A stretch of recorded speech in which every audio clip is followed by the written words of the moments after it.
Hello friends, ఈ వీడియోలో Chandramukhi real story చెప్పబోతున్నాను. వీడియో ఎక్కడ స్కిప్ చేయకుండా చూడండి. ఛానల్ని కొత్తగా చూస్తుంటే సబ్స్క్రైబ్ చేసుకోండి. ఈ వీడియో స్టార్ట్ చేసే ముందు ఒక లైక్ చేయండి ఫ్రెండ్స్. కేరళలోని అలకుల జిల్లా అలమెట్టి పట్టణంలో ఒక పెద్ద ఇల్లు ఉంది. దాని చుట్టూ పెద్ద కాంపౌండ్ వాల్. అది చూడగానే జమీందార్ ఇల్లులా కనిపిస్తుంది. ఇది ట్రైవెన్కోర్ రాజ్యంలో ఒక పిల్ల జమీందార్ ఇల్లు. అతనిది కూడా ట్రైవెన్కోర్ వంశమే. అలమెట్టెల్ మేధరాజు మహాక్రూరుడు. అతని ఇంటి కింద భాగంలో చుట్టాలు మరియు ఇతర బంధువులు ఉండేవారు. అయినా రాజు ఉండేవారు. బ్రిటిష్ వారి కింద ఉంటూ వారికి పన్ను కడుతూ ఈ ప్రాంతాన్ని ఏలుతుండేవాడు రాజు. అతనికి ఇంటి దూరంగా పనిచేసే వారి కోసం ప్రత్యేకమైన గదులు ఉండేవి. ఇక ఇంటికి కాస్త దూరంలో తన ఉంపుడి గత్తెలను ఒక ప్రత్యేకమైన చిన్న ఇల్లు కూడా ఉండేది. ఆ రాజు తన ఇంట్లో నుంచి చూస్తే తన కోసం తీసుకువచ్చిన అందగత్తులు కనిపించేలా అందులో ఉంచేవారు. వారిలో మంచి నాటకారులను కూడా పిలిచేవారు. వారికి నాట్యం చేస్తే నగలు ఇవ్వడంతో పాటు సత్కారం కూడా చేసేవాడు. అందాన్ని ఆస్వాదించడంలో ఆ రాజు ఎప్పుడు ముందు ఉండేవాడు. ఇక చంద్రముఖి కథ కూడా ఇక్కడే పుట్టింది. రాజు మంచి పాలనలో ఉన్నప్పుడు తన సోదరి కుటుంబం తన ఇంటికి వచ్చింది. ఇక తన అక్క బావ వారి పిల్లలను కూడా అదే ఆ స్థానంలో ఉంచుకున్నాడు. రాజు యొక్క రాజభోగాలు సంపదలను చూసిన అక్క బావ కుళ్ళుకున్నారు. ఆయన ఆస్తిపై కన్ను వేశారు.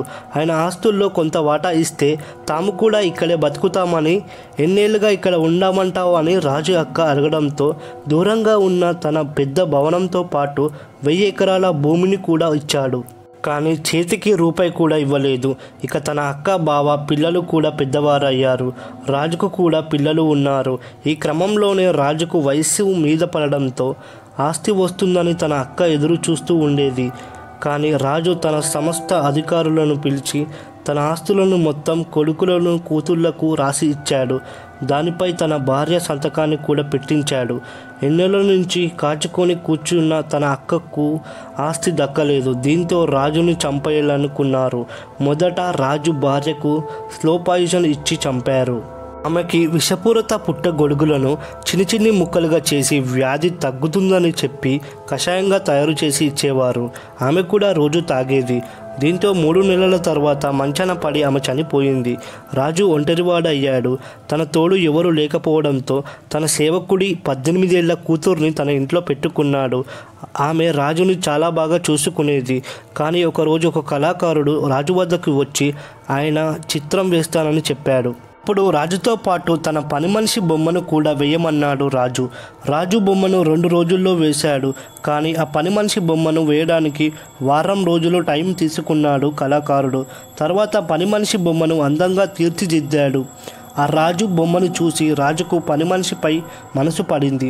ఇంతలోనే రాజు అక్క ఆ ఇంట్లోకి ఎంట్రీ ఇచ్చింది. పని మనిషిపై రాజు పెంచుకున్న ప్రేమను గమనించింది. తన గేమ్ స్టార్ట్ చేసింది. అంతా తన గుప్పెట్లో తెచ్చుకుంది. ఎలాగైనా రాజుని చంపేయాలని భావించింది. అనుకున్న విధంగానే ఒక గదిలో రాజుని ఆ పని మనిషిని చంపేసింది. వారి నగలు డబ్బు అంతా దోచేసి వారి సంస్థానానికి పంపింది. ఆ తర్వాత రాజుని చంపిన గది తప్ప ఆ కోటను మొత్తం సుందరంగా తీర్చిదిద్దింది. అయితే ఆ రాజు కొడుకు కూడా ఒక సేవకుణ్ణి ఆ స్థానంలో ఉంచాడు. ప్రతి అమావాస్య రోజు అక్కడ నుండి పెద్ద శబ్దాలు రావడంతో ఆ సేవకుడు ఆ కోటను వదిలి పారిపోయాడు. తరువాత మరో సేవకుడిని రాజు కొడుకు ఉంచితే మరో అమావాస్య నాడు అలాగే అరుపులు వినబడ్డాయి. ఆ సేవకుడు కూడా పారిపోయాడు. చివరికి తన అక్కే ఆ ఇంట్లో ఉంది. మళ్ళీ అమావాస్య రానే వచ్చింది.